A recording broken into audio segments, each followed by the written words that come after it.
سے ان کو پریشانی کا سامنا نہ ہو، تو یہ تمام چیزیں اسی لیے شروع ہی سے شریعت میں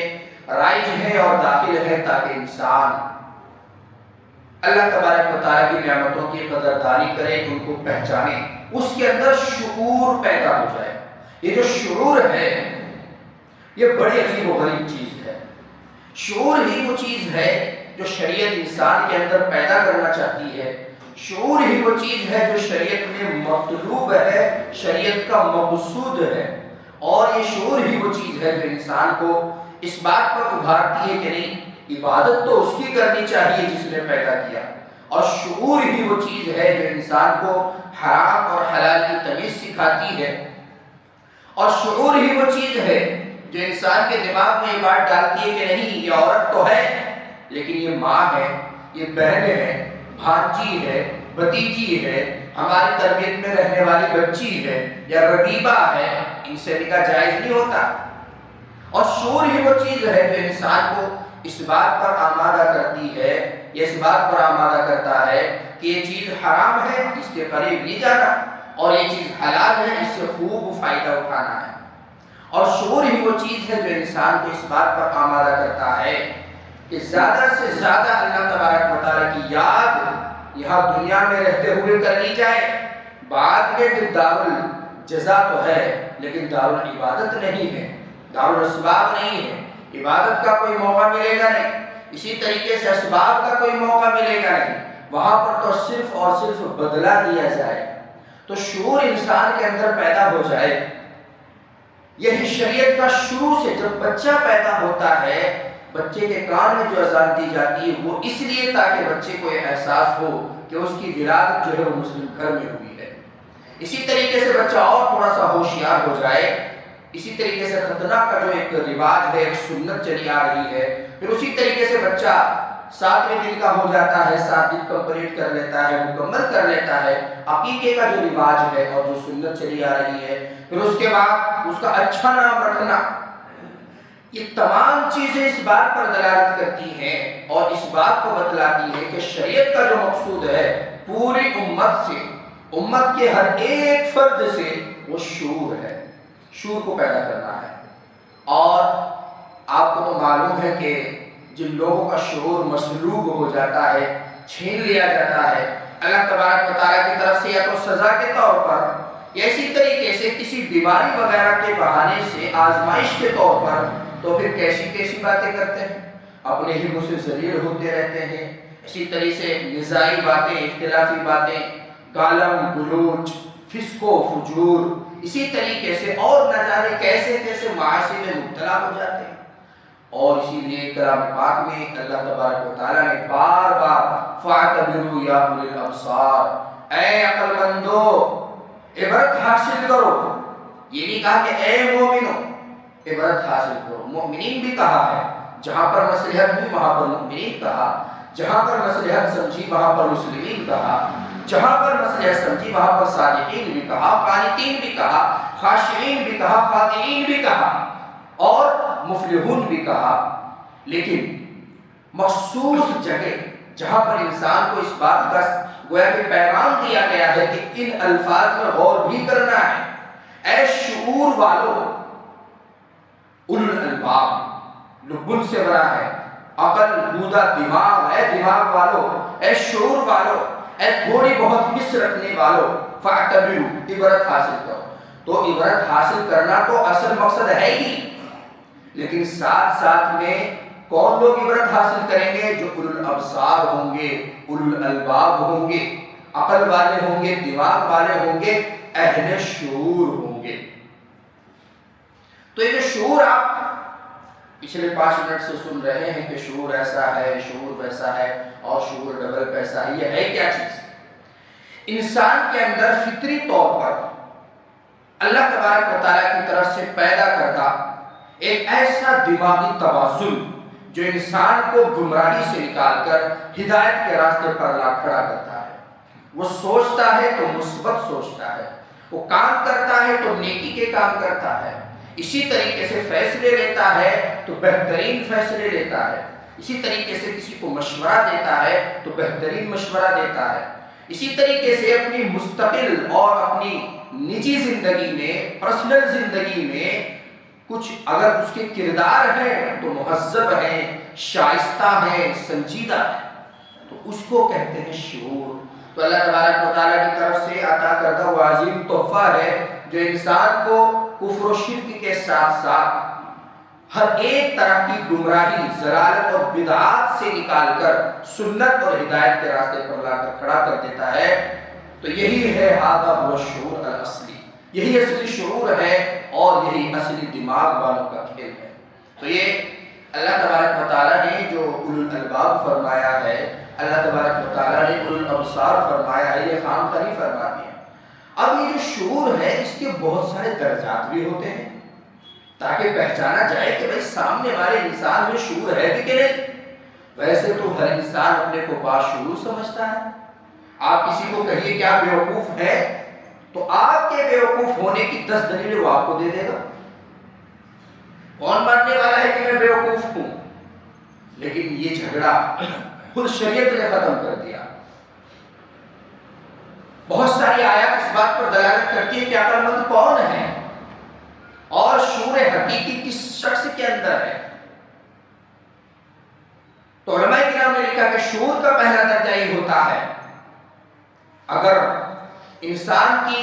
اپنی مستقل زندگی میں، اپنی پرسنل زندگی میں شعور دیکھا جائے تو یہ الگ طریقے پر نظر آئے گا۔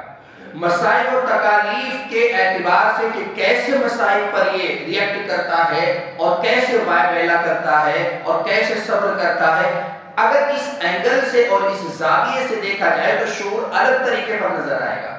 اور اگر دنیاوی معاملات میں لوگوں کے ساتھ اس کے رہن سہن کے اعتبار سے دیکھا جائے تو تب یہ شعور ایک الگ طریقے کا نظر آئے گا۔ تو سب سے پہلے ہم انسان کی اپنی شخصی اور ذاتی زندگی میں جو شعور کا درجہ اور شعور کی علامات ہوتی ہے ان پر غور کر لیتے ہیں۔ علماء کرام نے لکھا الاول منہا، شعور کا پہلا درجہ یہ ہے ان یکون الرجل او ان یکون المسلم او ان یکون المؤمن قلیل الکلام۔ شعور کا سب سے پہلا درجہ یہ ہے کہ انسان کم بولنے والا ہو جائے۔ بہت سے لوگوں کو دیکھا ہوگا ادھر بک بک بک بک، ادھر ادھر ادھر، اب یہاں کھڑے تھے ادھر کھڑے ہیں، ابھی اس کے ساتھ گفتگو، ابھی اس کے ساتھ گفتگو شنید، ابھی اس کے ساتھ باتیں کر رہے ہیں، ابھی اس کے ساتھ باتیں کر رہے ہیں، بات کچھ بھی نہیں۔ اگر کوئی خیر کی بات ہے اس کی تبلیغ کرنا تو یہ جو عین شریعت ہے اس کے بارے میں آپ کو کوئی منع نہیں کرتا، شریعت میں کوئی ممانعت نہیں ہے۔ آپ ایک دن میں 1000 لوگوں سے ملاقات کیجئے اور سب کو وہی دین کی بات پہنچائیے تو یہ تو مستحسن ہے، مباح ہے۔ لیکن خام خواہ کی باتیں، فضولیات میں مبتلا ہونے والی باتیں، اسی طریقے سے کہیں سے کوئی کسی کی چغلی والا کوئی نقطہ ہاتھ لگ گیا، بس اس کو لیے گھوم رہا ہے، سب کے پاس فردن فردن جاتا ہے، کبھی اجتماع میں جو ہے اس کو ذکر کرتا ہے۔ خلاصہ کلام یہ آپ نے دیکھا ہوگا بہت سے لوگ ہوتے ہیں وہ پکاؤ ہوتے ہیں، بہت پکا دیتے ہیں، ایک بات کہیں گے اور اس کو 12.5 منٹ میں پوری کریں گے۔ اسی طریقے سے کوئی بات شروع کریں گے، آپ کا وقت ختم ہو جائے گا لیکن ان کی زبان نہ تو تھکتی ہے اور اسی طریقے سے نہ ان کی باتیں پوری ہوتی ہیں۔ تو ان یکون المؤمن، مومن کہیے یا پھر ان یکون المسلم، مسلم کہیے یا پھر مطلق انسان کہیے، اور یہ پہلو تو ایک ایسا ہے کہ جس کے اندر بھی ہو اس کے اندر سنجیدگی پیدا کرتا ہے، وقار پیدا کرتا ہے اور لوگوں کی نظر میں اس کی عزت اور آبرو میں 4 چاند لگا دیتا ہے۔ ان یکون الرجل قلیل الکلام، تو سب سے پہلا شعور کا درجہ یہ ہے کہ انسان سب سے پہلے جب اس کے اندر سمجھداری آتی ہے تو کم بولنا شروع کر دیتا ہے۔ ایسا نہیں کہ اس کو بولنا نہیں آتا، ایسا نہیں کہ اس کو جو ہے بہت زیادہ بک بک کرنا نہیں آتا، اور ایسا نہیں کہ اس کے پاس آئیڈیاز نہیں ہے، خیالات نہیں ہے، تخیلات کی دنیا میں وہ تمہیں سیر نہیں کرا سکتا، وہ بھی کرا سکتا ہے، چکنی چپڑی باتیں بیان کر کے وہ بھی لوگوں کے دلوں کو اپنی طرف مائل کر سکتا ہے، لیکن وہ کرتا نہیں۔ جیسا کہ نبی کریم صلی اللہ علیہ وسلم کی سیرت کے بارے میں آتا ہے، صحابہ کرام کا بیان ہے کان رسول اللہ صلی اللہ علیہ وسلم طویل الصمت، آپ صلی اللہ علیہ وسلم جو تھے وہ بہت ہی کم بات کرنے والے تھے، بہت ہی کم بات کرنے والے، مطلب دنیاوی بات۔ جب تبلیغ کی باری آتی تھی، جب سنتوں کو بیان کرنے کی اور واضح کرنے کی باری آتی تھی، اسی طریقے سے وحی الہی کو جب مکمل طور پر آشکارا کرنے کی باری آتی تھی تب آپ صلی اللہ علیہ وسلم اچھے سے وضاحت کرتے تھے، اور کبھی کبھی کسی مشکل مسئلے میں ایک بات کو ایک سے زائد مرتبہ بھی بیان کر دیتے تھے، کبھی 2 مرتبہ، کبھی 3 مرتبہ، حالات کے اعتبار سے۔ تو لیکن بہرحال عام حالات میں نبی کریم صلی اللہ علیہ وسلم کا جو معمول تھا طویل الصمت، بہت لمبے زمانے تک خاموش رہتے تھے۔ کوئی ضرورت پیش آتی تو بات کرتے، ورنہ تو بات ہی نہ کرتے۔ اور خود صحابہ کرام بیان کرتے ہیں، بہت سارے صحابہ کرام سے یہ روایت مروی ہے کہ ہم انتظار کرتے تھے کہ کوئی دیہات کا آدمی آ جائے۔ اب چونکہ دیہات کے آدمی نڈر ہوتے ہیں، ان کو زیادہ تمیز اور تہذیب ہوتی نہیں ہے، ایسا نہیں کہ مخلص نہیں ہوتے، مخلص بہت زیادہ ہوتے ہیں، لیکن بولنے کا طریقہ ان کا بالکل دلیرانہ ہوتا ہے۔ تو صحابہ کرام انتظار کرتے تھے کہ کوئی دیہات کا آدمی آ جائے،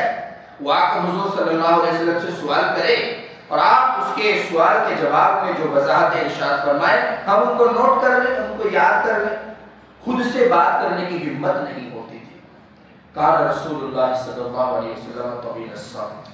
اور اس کے بارے میں نہ جانے کتنی مرتبہ دیگر وضاحتیں بھی کی جا چکی ہیں۔ بہرحال تو یہ شعور کا پہلا درجہ ہے کہ انسان کم بولنا شروع کر دے،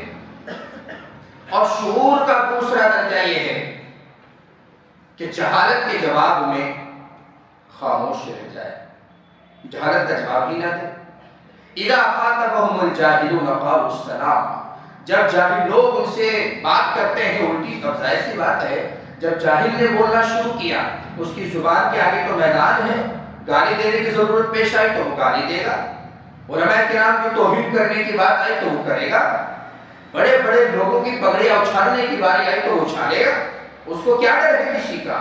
لیکن جو سامنے کھڑا ہے، جس کو اللہ تبارک و تعالیٰ نے تھوڑا بھی شعور دیا ہے، وہ تو یہ حرکتیں نہیں کرے گا۔ تو سب سے اچھا اس کا طریقہ یہ ہے جو کلام پاک میں رہنمائی ہمیں ملتی ہے، اذا خاطبهم الجاهلون قالوا السلام،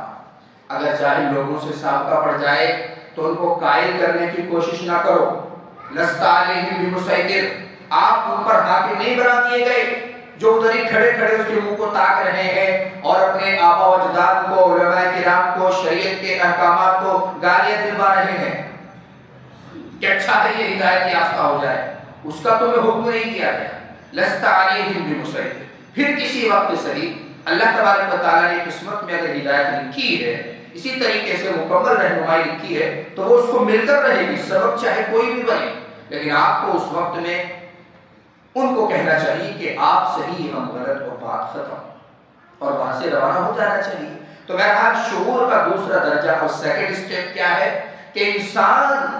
جہالت کا جواب نہ دے تو ہی بہتر ہے۔ اور اسی طریقے سے شعور کا تیسرا درجہ یہ ہے کہ انسان برے اخلاق کے بدلے میں اچھے اخلاق کا مظاہرہ کرے۔ اب کسی نے آپ کو ایسی سچویشن میں لا کر پھنسا دیا ہے اور ایسے اخلاق کا مظاہرہ کیا ہے کہ ایک عام انسان بھی ان کو برداشت نہیں کر سکتا، لیکن آپ کو کرنے ہیں۔ اس کی رہنمائی بھی حدیث سے ملتی ہے۔ ام عائشہ صدیقہ رضی اللہ تعالیٰ عنہ سے مروی یہ روایت ہے کہ نبی کریم صلی اللہ علیہ وسلم نے ارشاد فرمایا، سل من قطعک، اس سے تعلقات کو جوڑو جو تم سے تعلقات توڑنے کی کوشش کرے۔ مطلب اگر وہ رشتہ داروں میں سے ہے، دوست و احباب میں سے ہے، یا اس سے تعلق رکھنا اس کو یا آپ کے دل کو فائدہ پہنچاتا ہے تو سل، اس سے تعلقات کو جوڑے رکھو۔ واعف عمن ظلمک، اور اگر کوئی چھوٹا موٹا قابل برداشت ظلم بھی کر ڈالے، واعف، معاف کر ڈالو۔ واحسن الی من اساء الیک، اور جو تمہارے ساتھ برا سلوک کرے اس کے ساتھ اچھا سلوک کرو، اس کے ساتھ اچھا سلوک کرو۔ ایسا نہیں کہ آپ بدلے میں کہے کہ نہیں اگر آپ شیر ہیں تو ہم سوا شیر ہیں، آپ نے اگر ایک گالی دی ہے تو ہمیں ایک سانس میں 36 گالیاں دینی ہمارے باپ نے سکھا رکھی ہے، ایسا نہیں۔ احسن الی من اساء الیک، آپ ایسے شخص سے بھی اچھائی کا معاملہ کریں۔ اور کتنی زیادہ سیرت کی کتابوں میں نبی کریم صلی اللہ علیہ وسلم کی جو شخصی زندگی میں کتنی زیادہ مثالیں اس کی بھری پڑی ہیں کہ آپ نے کچھ بھی نہیں کیا، صرف اچھے اخلاق کا مظاہرہ کیا اور لوگ آپ کے گرویدہ ہو گئے۔ کل ہی کتابوں میں آیا تھا حضرت زید بن حارثہ کے بارے میں کہ وہ شروع ہی زمانے سے جب چھوٹے بچے تھے ایک قافلے میں لوٹ مار کے دوران قیدی بنا کر لے آئے اور اسی طریقے سے مکے میں ان کو فروخت کر دیا گیا. حضرت خدیجہ کے پاس آئے. حضرت خدیجہ نے جب حضور سے نکاح فرمایا تو حضور کو گفٹ میں دے دیا. حضور کی خدمت میں رہنے لگے. ان کے ماں باپ کو پتہ چل گیا کہ مکے میں کوئی شخص ہے اور ان کے قبضے میں ہمارا بچہ ہے. والدین لینے کے لیے آ گئے. چچا بھی ساتھ میں ہیں, باپ بھی ساتھ میں. وہ منتیں سماجتیں کر رہے ہیں, بیٹا آپ ہمارے اکلوتے بیٹے ہیں, آپ گھر چلیے. وہ کہتے کہ نہیں, مجھے تو محمد کے پاس رہنا ہے, میں نہیں چاہتا. باپ کو چھوڑ کر تمام توجہات کو حاصل کر لے اگر کوئی شخص, تو آپ اندازہ لگائیے کہ اس کے کتنے عمدہ اخلاق ہوں گے. کہ ایک بچہ ہے, جبکہ طبعی طور پر انسان اپنے ماں باپ کی طرف مائل ہوتا ہے, لیکن وہ نہیں گئے اور زندگی پر حضور صلی اللہ علیہ وسلم کے متبنہ بیٹے کہلائے اور آپ صلی اللہ علیہ وسلم کی خدمت میں رہے. اور حضور صلی اللہ علیہ وسلم کی وفات کے بعد آپ نے شہادت کی جو ہے وہ موت پائی. تو بہرحال یہ حضور صلی اللہ علیہ وسلم کے اخلاق ہیں جو آپ کر کے دکھا گئے. تو یہ اپنی مستقل اور ذاتی زندگی میں شعور کے 3 درجات ہیں. اور بھی درجات اس میں ایڈ کر سکتے ہیں, لیکن جتنے بھی درجات آپ ایڈ کریں گے وہ تمام کے تمام آ کر انہی میں جو ہے وہ مرج ہو جائیں گے, ضم ہو جائیں گے, شامل ہو جائیں گے. تو سب سے پہلا درجہ یہ کہ انسان کم بولے, بہت زیادہ فائدے ہیں کم بولنے کے. اسی طریقے سے دوسرا درجہ یہ ہے کہ جہالت کا جواب ہی نہ دے. اور تیسرا درجہ یہ ہے کہ اگر کوئی آپ سے برے اخلاق سے پیش آتا ہے تو آپ اس سے اچھے اخلاق سے پیش آئیں. ایک درجہ شعور کا جو ہے وہ مصیبتوں میں انسان کیسا ریئیکٹ کرتا ہے, اس کی جو ہے مصیبتوں میں ویلا کی عادت ہے یا صبر و ضبط کی عادت ہے, تحمل کی عادت ہے یا لوگوں کے سامنے بیان کرنے کی عادت ہے. ایک شعور کا درجہ اس طرف بھی نکل کر سامنے آتا ہے. اس کے بارے میں علماء نے لکھا ہے اور ہر ایک کی دلیل کلام پاک سے ہے اور احادیث نبویہ سے ہے کہ اگر کسی کو کوئی تکلیف پہنچے, آزمائش کے طور پر پہنچے یا اسی طریقے سے اللہ تبارک و تعالیٰ کی طرف سے اس کے گناہوں کی گویا کہ سزا کے طور پر پہنچے, تو اب یہ مصیبت یا تو اس کی ذات پر پڑے گی یا اس کی ذات کے علاوہ دوسروں کی ذات پر پڑے گی. اگر یہ مصیبت اس کی ذات کے اوپر آتی ہے, ہاتھ ٹوٹ گیا اچانک سے, اللہ ہم سب کی حفاظت فرمائے, پیر ٹوٹ گیا, کوئی حادثہ پیش آ گیا, ہمارے ہی ساتھ پیش آ گیا, تو اس کے بارے میں علماء کرام نے لکھا ہے کہ سب سے پہلا شعور کا درجہ اس کے سلسلے میں یہ ہے کہ یہ انسان اللہ تبارک و تعالیٰ کی طرف متوجہ ہو جائے. ان یتوجہ الی اللہ بوجہ کامل, مکمل طریقے پر خلوص نیت کے ساتھ اللہ تبارک و تعالیٰ کی طرف متوجہ ہو جائے. اسی کو تقدیر کہتے ہیں. جب متوجہ ہوگا تو اللہ تبارک و تعالیٰ کے تمام فیصلوں پر راضی ہوگا, اور اللہ کے تمام فیصلوں پر راضی ہونے والے کو ہی کہتے ہیں کہ یہ انسان اللہ تبارک و تعالیٰ کی تقدیر پر راضی ہے, اور جو تقدیر پر راضی ہوتا ہے اللہ تبارک و تعالیٰ اس سے راضی ہو جاتے ہیں. تو سب سے پہلا اس کا جو قدم ہونا چاہیے وہ یہ ہونا چاہیے کہ اللہ تبارک و تعالیٰ کی طرف متوجہ ہو جائے. دوسرا درجہ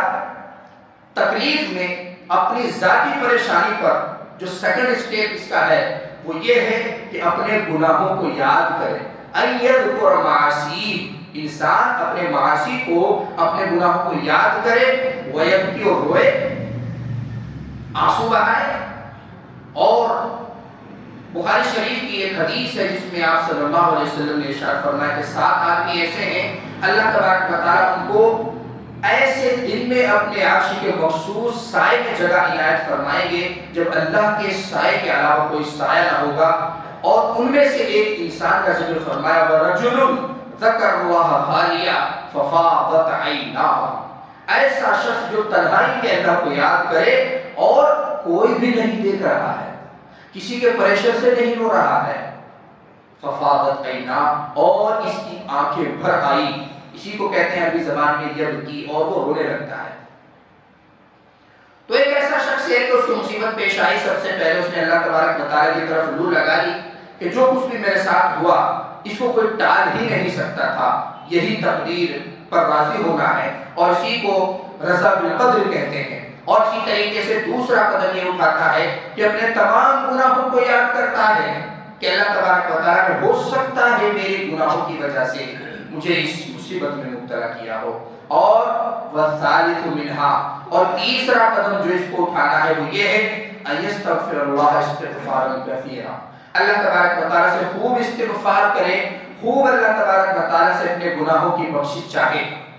اللہ تبارک و تعالیٰ خوش ہوتے ہیں۔ اور یہ پھر ایک الگ ٹاپک ہو جائے گا کہ استغفار کی کتنی فضیلتیں ہیں، سورہ نوح میں مذکور ہیں، اور نہ جانے کتنی آیات اس بات پر دلالت کرتی ہیں کہ استغفار ایک الگ بالکل عبادت کا نام ہے، اور اس کے لیے الگ سے فضیلتیں ہیں قرآن کی آیات میں، احادیث نبویہ میں۔ لیکن بہرحال تو استغفار کس کو کہتے ہیں؟ ضروری نہیں کہ آپ مخصوص الفاظ میں استغفار کریں،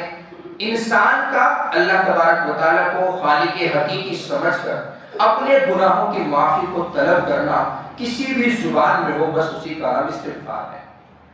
اب اگر عربی زبان میں ہو تو اور اچھا ہے، استغفر اللہ ربی من کل ذنب واتوب الیہ، تو تیسرا قدم یہ اٹھانا ہے اس کو کہ استغفار کرنا ہے، اور استغفار کرنا ہی نہیں، استغفار کی کثرت رکھنی ہے۔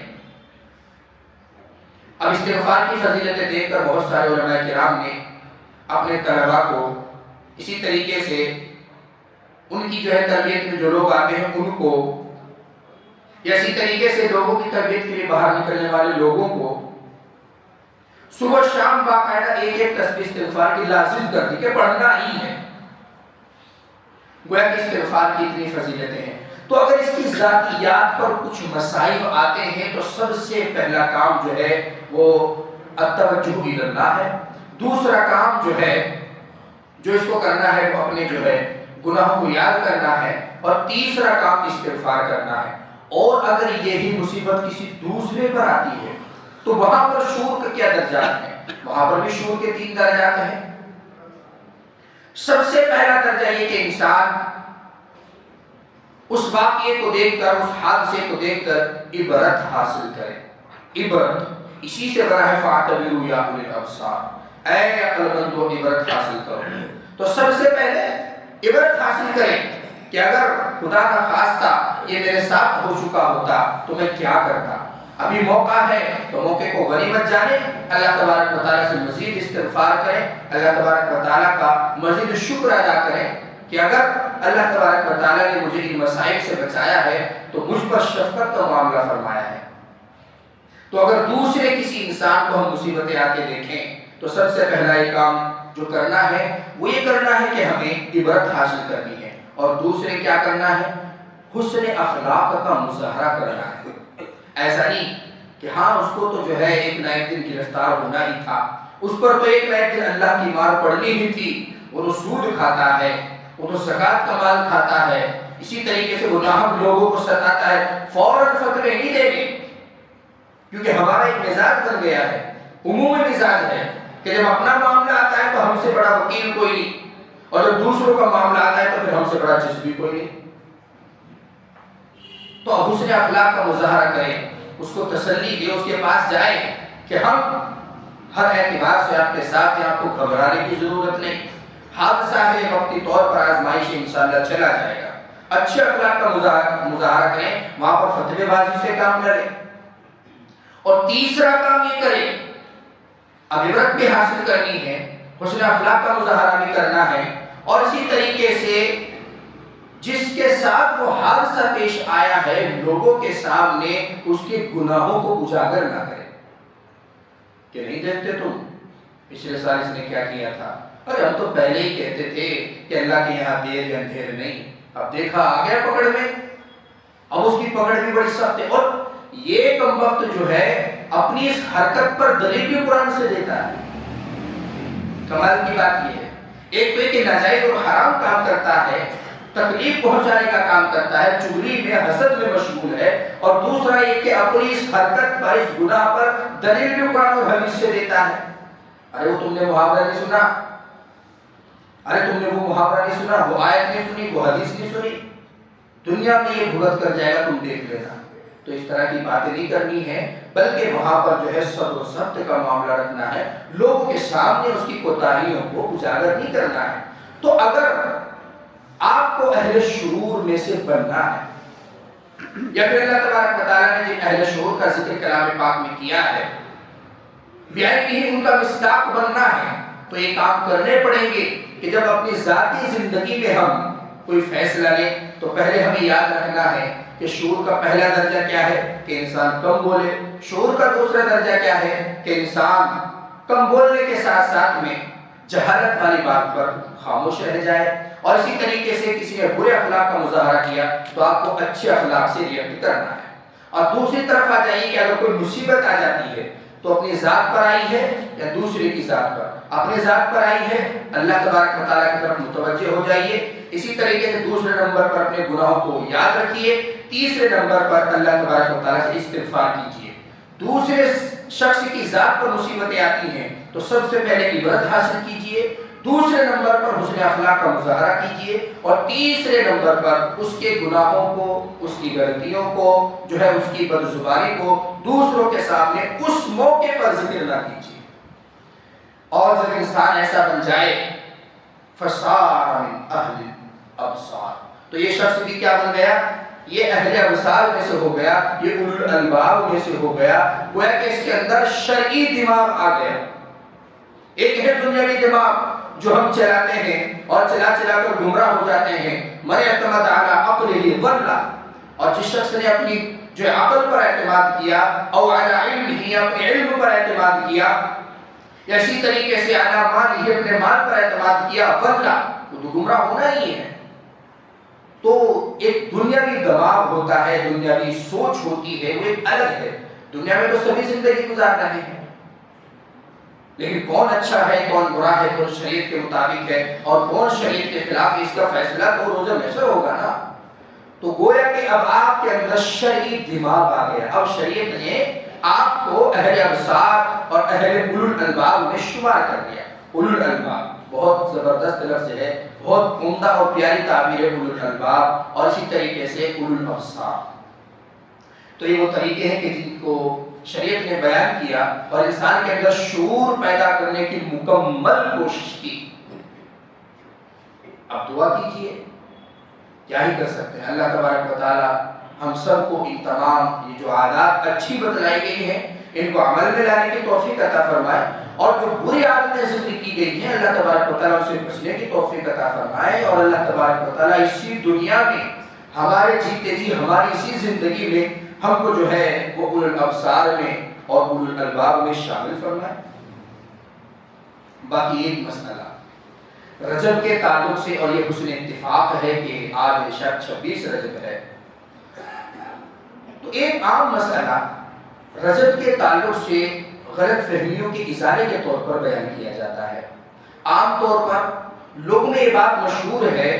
کہ 27 کی جو شب ہوتی ہے ماہ رجب کی، اس میں نبی کریم صلی اللہ علیہ وسلم کو جو ہے وہ معراج ہوئی ہے۔ اس شب میں معراج کو کچھ لوگوں نے تو باقاعدہ اس کا نام ہی شب معراج رکھ دیا، اور پھر عجیب و غریب طرح کی اس کی فضیلتیں بیان کی، اور پھر اسی طریقے سے اس میں عجیب و غریب طرح کے اہتمامات، روزے، نفلی عبادتیں، شب گزاری اور طرح طرح کی جو ہے بدعات اور خرافات اس میں در آئی ہیں۔ اور یہ ایسا نہیں کہ علماء کرام کی بھیڑ کی وجہ سے نہیں، بلکہ لوگوں کو چاہیے کہ کام جو ہے وہ چھوٹا ہو اور اجر بہت بڑا ہو۔ جیسے شب قدر میں، اسی طریقے سے شب برات میں سب کے سب جمع ہو جاتے ہیں، مسجدیں آباد نظر آتی ہیں، اور ایسا لگتا ہے کہ جو شب برات کا اجتماع ہے یہ تو فرض ہے، اور جمعے کا دیگر نمازوں کا جو اجتماع ہوتا ہے وہ مباح ہے، صرف جائز ہے، نفل ہے۔ تو لوگوں کو کیا چاہیے کہ کام تھوڑا ہو اور ثواب ہم گٹھڑیوں میں باندھ کر لے جائیں، ایسا نہیں ہوتا۔ پچھلے سال کی بات مجھے یاد ہے، عشاء کی نماز کے لیے میں گھر سے آ رہا تھا، تو ایک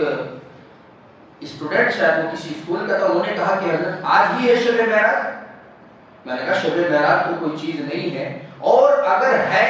تو اس کا یہ ثبوت نہیں کہ وہ رجب ہی میں ہے، اور پھر اگر رجب میں ہونا ثابت ہو جائے تو پھر یہ ثابت کرنا بہت بہت بہت مشکل ہے کہ وہ 27ویں شب ہے۔ وہ سن کر راستے ہی سے واپس ہو گیا۔ میں نے کہا ادھر آؤ، اس شب معراج ہے یا نہیں ہے وہ ایک الگ مسئلہ ہے، عشاء کی نماز تو فرض ہے، اس کو کون پڑھے گا؟ نہیں سنی، واپس چلا گیا۔ تو لوگوں کو کیا چاہیے کہ وقت تھوڑا لگے، ثواب بہت زیادہ سمیٹ کر ہم لے جائیں۔ وہ انہی لوگوں کو ملتا ہے جو سال بھر پنچوالٹی دکھاتے ہیں، مستقل مزاجی دکھاتے ہیں، فرائض کو، واجبات کو، سنن و نوافل کو مکمل طریقے پر ادا کرتے ہیں. ورنہ نعوذ باللہ اللہ تبارک و تعالیٰ اور اس کے فرشتے یہ سارے کے سارے ایسے الٹا سیدھا نظام تھوڑا ہی چلا رہے ہیں کہ ایک آدمی ہے سال بھر نظر نہیں آیا اور وہ رمضان کے مہینے میں آیا اور 11 کے 11 مہینے کی برکتیں لوٹ کر لے کر چلا گیا. ایسے تھوڑا ہی ہوتا ہے. رمضان المبارک میں اسی طرح شب برات میں یا شب قدر میں اگر کچھ فضیلتیں ہیں تو وہ مستقل مزاج لوگوں کے لیے ہیں. لیکن بہرحال کوئی بھی آئے انکار کسی کو، تو یہاں پر 2-3 چیزیں یاد رکھنی ہیں. ایک تو یہ ہے کہ بہرحال شب معراج ایک ایسی شب ہے اور ایک ایسی رات ہے کہ اللہ تبارک و تعالیٰ کا جتنا شکر ادا کیا جائے کم ہے. اگر کسی کو زیادہ ہی ذکر کا اور نفلی عبادت کا حیضہ اندر سے حیضہ آ رہا ہے اور اسی طریقے سے قید ہوئی جا رہی ہے، وہ برداشت نہیں ہو رہی ہے، تو اس کو یہ چاہیے کہ اپنے گھر بیٹھے حضور صلی اللہ علیہ وسلم پر درود شریف پڑھے، بس اس سے زیادہ کچھ نہیں. اسی طریقے سے رجب کی کسی بھی رات میں کسی بھی دن میں نفلی روزوں کا اہتمام مخصوص تاریخ میں نہیں ہے. یہ تو بدعت ہے. کبھی کبھی عبادت بھی بدعت بن جاتی ہے جب اس کو لازم سمجھ کر کیا جائے، مخصوص تاریخ کو اپنے دماغ میں فٹ کر کے بٹھا کے ادا کیا جائے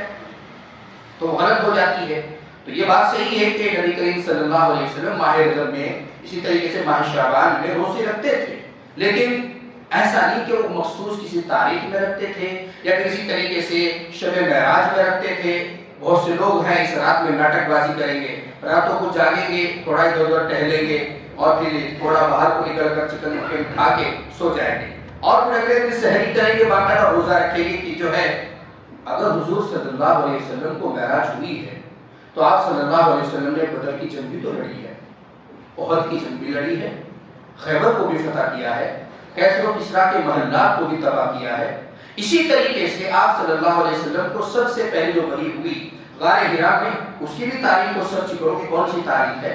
آپ صلی اللہ علیہ وسلم کے جو ہے انتقال کا جو دن ہے اس کو بھی سرچ کرو، اس میں بھی روزے رکھو، اس میں بھی عبادتیں کرو. آپ صلی اللہ علیہ وسلم کے جب دندان مبارک شہید ہوئے غزوہ احد میں، اس تاریخ کو جو ہے ذکر کر کے، یاد کر کے، اہتمام کے ساتھ غم منا کر اس میں بھی آنسو بہاؤ.